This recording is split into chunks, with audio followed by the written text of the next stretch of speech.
you know, you got this great sound and it's so identifiable and it's hidden like crazy. Is there the danger or the temptation, or do you think you kind of fell into it a little bit to get formulaic in any kind of way? How do you still keep it fresh? I think by just being honest, you know.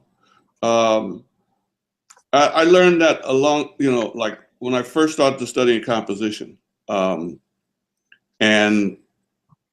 I never forget, my professor said to me, he said, you know, the most important tool a composer can have is his eraser, you know, and that means that, you know, you always change. You want to change things to make it better. You don't get locked into anything just because you wrote it.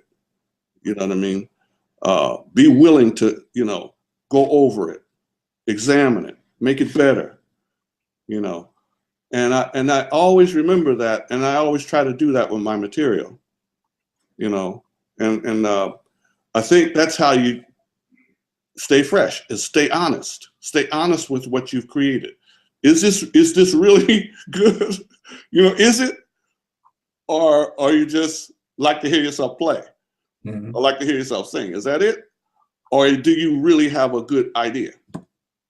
You know, and that honesty, I think, will keep you on the track to, you know, you may not have, every hit may not be as big as, you know, the other one, the previous one, or the one that's in the future, but you usually will maintain some kind of consistency.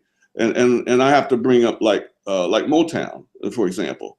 They had a consistency, you know, and it was because you know, Berry Gordy and the rest of the people there wanted that honesty.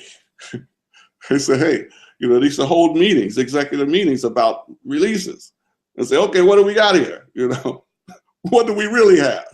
You know, in Philly, they had Philly International, consistency. And I think when you have that honesty as far as what your music really is, I think you're more likely to be more consistent than someone else who may not be that honest, you know. Mm-hmm.